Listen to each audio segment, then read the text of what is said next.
Cecilia threw open the door of the small wardrobe that stood beside the desk and reached in for a change of clothes to exchange for the ones that she had been in for a day and a night. How right she was depended on so many things. As she pulled off her thin sweater and unbuttoned her cord trousers and discarded them without thought, she quickly ran through her extrapolated prediction as her pulse began to quicken. It would need to take a month to prepare in order to absorb the lunar energy, as a variation of the classic Wolfsbane potion, but with the addition of silver nitrate. The details were sketchy, but the gist of it went that, for the best possible effects, the potion should be administered during a lunar eclipse. Silver nitrate, the so-called lunar caustic which caused Remus those ill effects, was a key ingredient, something which, though untested, had likely caused the parasites in his cells some harm. The lunar caustic needed to be of sufficient concentration to eliminate all of the parasites outright, an outcome which would be most effective during a lunar eclipse, rendering the werewolf free. Cured. Theoretically. Because of course silver reduced to a metal was a neurotoxin on its own, damaging the sodium ions in the nerves and inhibiting energy metabolism.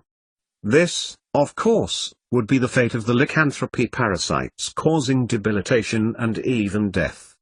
However, if the concentration and dosage of the silver nitrate was misjudged, then it would kill the werewolf.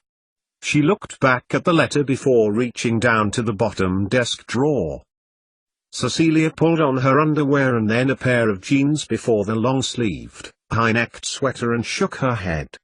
Her flattened hair flicked past her face and she reached down for her hairbrush. It wouldn't be misjudged. When the potion was made, when Severus made it and Remus took it, the potion that she had envisaged, built on sound evidence and pure hope, would cure him. But it was complicated. Cecilia pulled her hairbrush harshly through her hair and winced as a few hundred follicles were distorted painfully. It could easily go so wrong, as well. When they met again and she discussed it with him, she knew Remus would try the potion. He would, Cecilia knew, because he wanted to be normal again, and he wanted to be normal for her. He would trust her. Cecilia shook her head. But did she trust herself? All she knew was it was complicated and largely based in theory. A shot in the dark. It would work. The reaction had to be just right to kill off the parasites in his system but leave him alive. It would inhibit their growth and hasten their eradication. Harry's potion was less complicated than this and she couldn't do it alone. But there was one person she knew who could. Tying back her hair and unlocking her bedroom door, Cecilia stepped out onto the rose-pink landing carpet and wished for the 100th time that she had someone to talk to. Not just someone. But he was unfortunately otherwise engaged in teaching at Hogwarts. She took a few steps down the stairs before doubling back and re-entering her room. She could speak to him. Kind of. Pocketing the plump letter, Cecilia headed back downstairs once more, through the hall and into the dining room where Petunia Dursley was serving a breakfast of scrambled egg and toast. She gestured towards the chair opposite the sliding glass back door and handed her a cup of tea which Cecilia noticed was black before extracting more toast from the toaster. "I trust you slept well, Miss Wells," Petunia commented as she sat to Cecilia's right, usually her husband's place. "I'll be changing your bedding today and getting it washed. It's such a lovely day, don't you think? If you could bring them down for me." In between a sip of tea, Cecilia nodded as Petunia Dursley sat next to her. "My daddy should be home soon," Mrs. Dursley continued. "He is such a good boy, you know. He's made himself such nice friends." She leaned towards Cecilia conspiratorially. "You know, I did wonder, when he was younger. He was so jealous of his cousin. And our attention to him. He might have turned out. On the wrong side of the tracks." She straightened up and sat stiffly, sipping her scorchingly hot black coffee. A few moments passed and Cecilia chewed her toast as she considered the epistle she had just penned. Perhaps Petunia Ooh, he's home. exclaimed Mrs. Dursley as the bell rang sporadically. She flung down her cup and plumped her hair. "My Duddy." She leaned next to Cecilia. "Mrs. Dursley." Cecilia turned to look at her as the doorbell rang 5 or 6 times again. "I have a favor to ask you." From her jeans pocket she pulled the letter that she had spent the previous night preparing. Petunia Dursley eyed it beadily at it before staring in the direction of the madly ringing doorbell, and she whisked wordlessly out of the dining room and into the hall, half closing the door and heading towards the demanding tintinnabulation. Cecilia turned towards her wake as she heard exclamations of greeting and annoyance at being kept waiting emanated into the dining room, and she heard Petunia hug her son coyly. She took another bite of her toast, anticipating the roar of greeting from Mr. Dursley and the hastily approaching doom. "But Mum," Cecilia heard Dudley complain. "He's my friend. Daz. Tell Mum. You want to learn science." Cecilia took a few steps towards the door so as better to hear the conversation, and she peered around the door. Not that it did much good. Mr. Dursley's bulk was preventing Cecilia in her estimation of how much time she would have to herself before she had to give over her life for the rest of the day to an ungrateful and arrogant boy. If there was going to be 2 of them, then she wanted to know as soon as possible. A few moments later Cecilia saw, and heard, Dudley express his infuriation directed towards his mother as he hammered up the stairs, and through the living room window she saw the Dursleys' car speed off, presumably with Dudley's friend Daz in tow.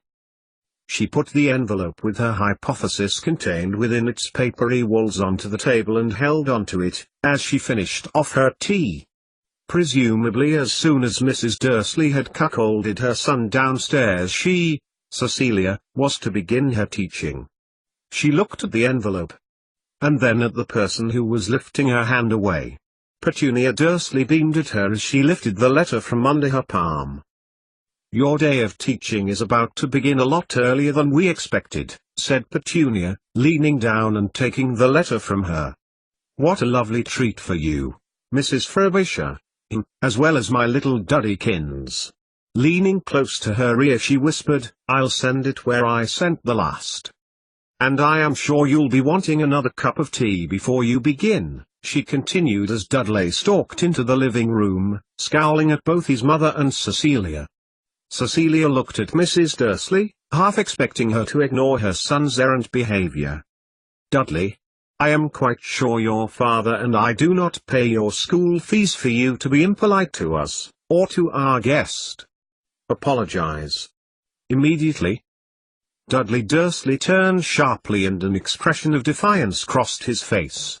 It then melted into one of model diligence and he got to his feet, bowing in Cecilia's direction, much to her astonishment. "Please accept my apologies, Miss Wells." He turned to his mother. "Mother," he nodded, before treading lightly towards Cecilia. "Miss Wells," he ventured, "are we studying chemistry today? Or biology? Only dash." "Sit down, Dudley," instructed Mrs. Dursley from the kitchen. "I am about to go out and post a few things. You are to sit and learn everything Miss Wells is teaching you without any silliness. I'll be asking Miss Wells, and if there has been—" Cecilia watched in awe as she gave her son a "don't cross me" look before taking off her apron and heading into the hall. That evening, when Cecilia was tucked up safely in bed, she realized it was the happiest she had felt during her isolation at Privet Drive. Whatever happened from then on, she reassured herself, Snape would have her notes on Harry's potion and now, those on lycanthropy. Whatever happened now, she had done her best. With a slightly lighter heart Cecilia Frobisher melted into dreams. 88,888,888. The conditions in the room of artifacts had been perfect. Tabitha hadn't needed to take Severus Snape to see it to explain to him exactly how the veil worked. She could have explained it all to him in her office and there was little to gain from him actually seeing it barring the reiteration of her story. The conditions in the room of artifacts had been perfect. His mind had been far too focused on what he sought. The fact that the room allowed Tabitha's powers, meager under ordinary conditions, to magnify exponentially was circumstantial. Sitting at her desk in her office in the Ministry for Magic, Tabitha Penright recalled entering the room to lay the plotting charm in order to discover the whereabouts of Cecilia Frobisher. She recalled how she entered the room to check on it on the morning before the trial of Albus Dumbledore as the plotting charm did its work, and how it had failed to locate Cecilia Frobisher and instead had located the rest of the irrelevant leads she had discovered. She recalled how she had returned to it almost a month ago and had spent almost an hour sitting in front of it, thinking, listening to it call, trying to fix a spell in her mind that would help her to unravel its deeper secrets. And then it had worked.